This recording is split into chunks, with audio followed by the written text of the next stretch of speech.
विष्णु भगवान की कथा। क्या आप बद्रीनाथ की कहानी जानते हैं? यह वो जगह है जहाँ शिव और पार्वती रहते थे। यह उनका घर था। एक दिन नारायण यानी विष्णु के पास नारद गए और बोले, आप मानवता के लिए एक खराब मिसाल है। आप हर समय शेषनाग के ऊपर लेटे रहते हैं। आपकी पत्नी लक्ष्मी हमेशा आपकी सेवा में लगी रहती है और आपको लाड करती रहती है। इस ग्रह के अन्य प्राणियों के लिए आप अच्छी मिसाल नहीं बन पा रहे हैं। आपको सृष्टि के सभी जीवों के लिए कुछ अर्थपूर्ण कार्य करना चाहिए।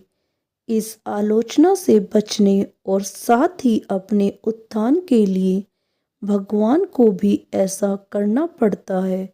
विष्णु तप और साधना करने के लिए सही स्थान की तलाश में नीचे हिमालय तक आए। वहां उन्हें मिला बद्रीनाथ, एक अच्छा सा छोटा सा घर जहां सब कुछ वैसा ही था जैसा उन्होंने सोचा था। साधना के लिए सबसे आदर्श जगह लगी उन्हें यह। वह उस घर के अंदर गए। घुसते ही उन्हें पता चल गया कि यह तो शिव का निवास है और वह तो बड़े खतरनाक व्यक्ति है। अगर उन्हें गुस्सा आ गया तो वह आपका ही नहीं खुद का भी गला काट सकते हैं। ऐसे में नारायण ने खुद को एक छोटे से बच्चे के रूप में बदल लिया और घर के सामने बैठ गए। उस वक्त शिव और पार्वती बाहर कहीं टहलने गए थे। जब वे घर वापस लौटे तो उन्होंने देखा कि एक छोटा सा बच्चा जोर जोर से रो रहा है। पार्वती को दया आ गई। उन्होंने बच्चे को उठाने की कोशिश की। शिव ने पार्वती को रोकते हुए कहा, इस बच्चे को मत छूना। पार्वती ने कहा, कितने क्रूर है आप, कैसी नासमझी की बात कर रहे हैं। मैं तो इस बच्चे को उठाने जा रही हूँ। देखिए तो कैसे रो रहा है। शिव बोले, जो तुम देख रही हो उस पर भरोसा मत करो। मैं कह रहा हूँ ना, इस बच्चे को मत उठाओ। बच्चे के लिए पार्वती की स्त्री सुलभ मनोभावना ने उन्हें शिव की बातों को नहीं मानने दिया। उन्होंने कहा, आप कुछ भी कहे, मुझे कोई फर्क नहीं पड़ता। मेरे अंदर की माँ बच्चे को इस तरह रोते नहीं देख सकती। मैं तो इस बच्चे को जरूर उठाऊंगी। और यह कहकर उन्होंने बच्चे को उठाकर अपनी गोद में ले लिया। बच्चा पार्वती की गोद में आराम से था और शिव की तरफ बहुत ही खुश होकर देख रहा था। शिव इसका नतीजा जानते थे, लेकिन करे तो क्या करे, इसलिए उन्होंने कहा, ठीक है, चलो देखते हैं क्या होता है।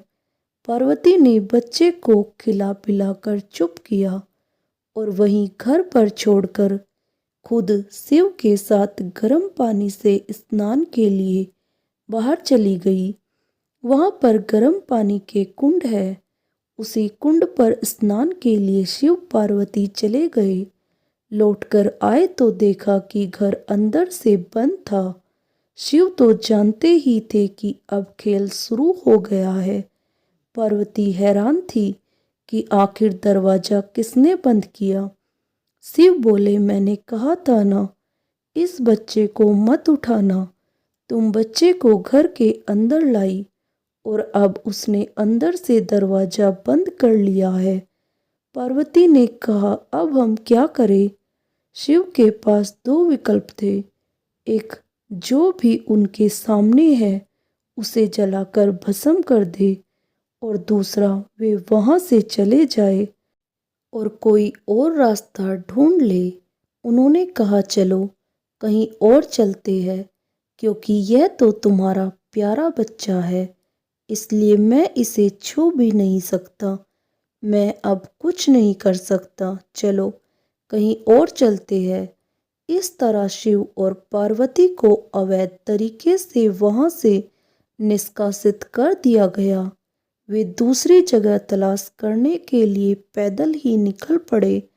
दरअसल बद्रीनाथ और केदारनाथ के बीच एक चोटी से दूसरी चोटी के बीच सिर्फ 10 किलोमीटर की दूरी है। आखिर में वह केदार में बस गए और इस तरह शिव ने अपना खुद का घर खो दिया। आप पूछ सकते हैं कि क्या वह इस बात को जानते थे? आप कई बातों को जानते हैं, लेकिन फिर भी आप उन बातों को अनदेखा कर उन्हें होने देते हैं। दोस्तों, आपको ये कहानी अच्छी लगी तो कहानी को लाइक करें और मेरे चैनल को सब्सक्राइब करना ना भूलें। धन्यवाद। राधे राधे।